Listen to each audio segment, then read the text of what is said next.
Dulu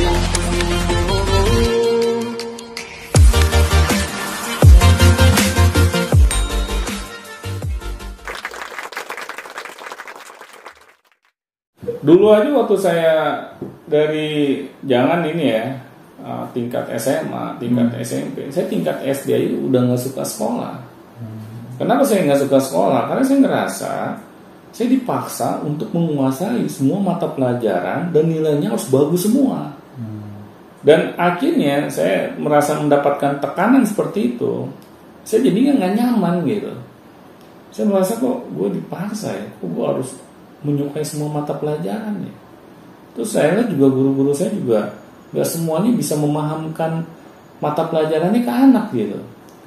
Akhirnya kan saya terpaksa gitu harus ngambil les tambahan biar bisa paham gitu kan. Nah tetapi kan karena saya ngerasa di sekolah saya udah capek, akhirnya pas disuruh ngambil les tambahan, ya saya sukanya cabut gitu kan. Saya menghindar gitu.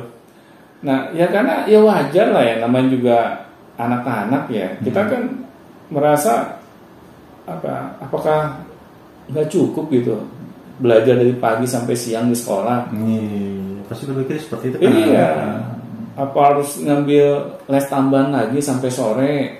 Yang dikejar apa sih gitu? Iya. Karena aneh di situ ya. Benar. Yang dikejar tuh apa sih sampai harus les, harus itu apa Iya. yang dikejar tuh? Karena saya merasa waktu zaman SD itu saya disuruh ngambil tambahan itu bukan di bidang yang saya memang senang gitu. Nah itu lebih parah. Iya, di bidang yang menjadi kelemahan saya.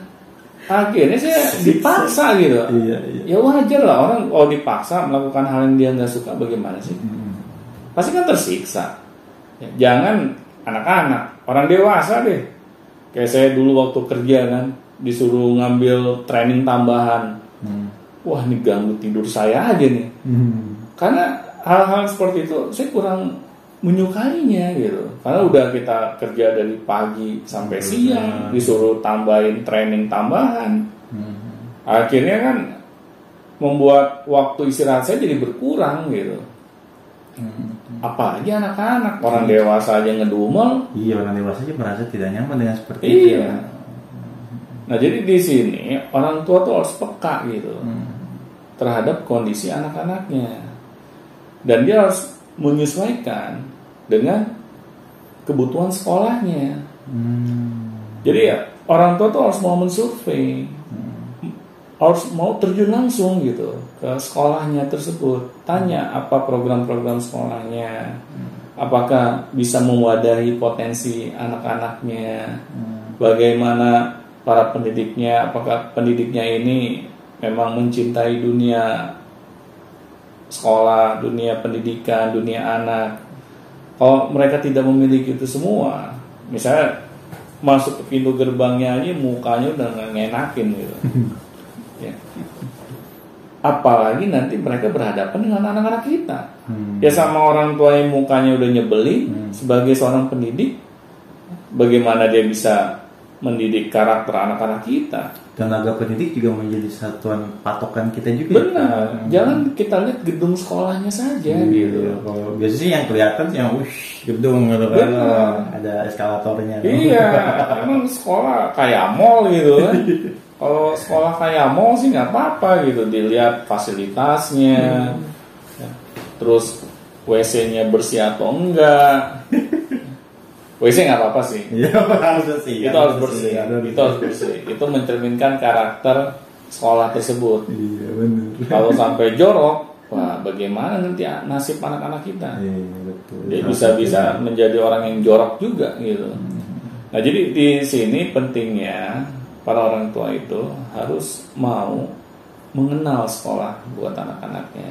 Terutama tenaga pendidik. Terutama tenaga pendidiknya. Dia harus mau berbicara pada pihak sekolah. Jadi bukan karena katanya, kata teman saya, kata saudara saya. Jangan seperti itu. Kita harus mau menyelidiki langsung. Karena yang akan sekolah di situ anak kita loh. Jadi jangan sampai kita ini masuk terperangkap di kandang harimau gitu.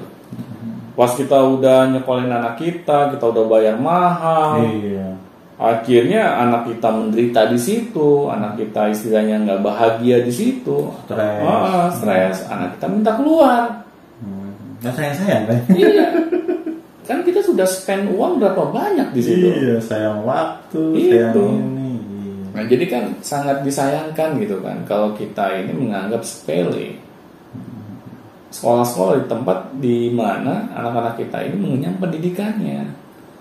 Nah, jadi di sini orang tua juga harus bijak gitu dalam memilih sekolah yang cocok buat anak-anak kita. Jadi jangan sampai nih sekolah yang seharusnya membangkitkan potensi anak-anak kita malahan mematikan potensi anak-anak kita. Nah, ini yang harus para orang tua ini aware gitu. Karena kan yang namanya kita sudah memilih sebuah sekolah, berarti kita menitipkan anak kita kepada mereka dengan harapan anak-anak kita ini akan berkembang menjadi anak-anak yang lebih baik. Itu yang harus menjadi tujuan kita menyekolahkan anak. Bukan milih sekolah itu atas dasar yang tidak ada hubungannya dengan anak ya. Iya, sekolah benar. Bagus, ada fasilitas ini. Emang ada hubungannya dengan anak gitu kan? Iya. Nggak menjamin kan? Benar. Iya. Ya, yang saya takut nanti anak kita jadi trauma dengan sekolahnya. Banyak yang seperti itu ya kan? Benar. Kan kita pernah ketemu tuh kasus, jangan sama anak-anak di luar sana ya, anak-anak tikar deh yang pindahan dari sekolah lain. Saya pernah ketemu seorang anak gitu, sampai dia trauma di sekolah sebelumnya, dia dibully sama teman-temannya, akhirnya sampai dia menyakiti dirinya dia sendiri. Ya. Saya tidak usah ceritakan karena terlalu horor. Iya sih, kalau sampai menyakiti diri sendiri sudah parah sih. Benar. Dan saya tanya, kenapa teman-teman kamu sampai membuli kamu? Saya nggak tahu Pak, kenapa? Saya kan di kelasnya udah diem, saya nggak banyak ngomong. Tapi karena saya mungkin dilihat beda dengan teman-teman saya yang gaul, akhirnya saya jadi korban bulian mereka gitu. Nah, di sini kan bayangin coba, kok anak kita bisa menjadi korban bully, padahal dia sudah tidak ngapa-ngapain, dia tidak istilahnya nggak macam-macam gitu ya, nggak banyak tingkah gitu ya. Dia nggak pernah berbuat aneh-aneh sama teman-temannya, tetapi kenapa dia tetap menjadi korban? Kan kasihan gitu.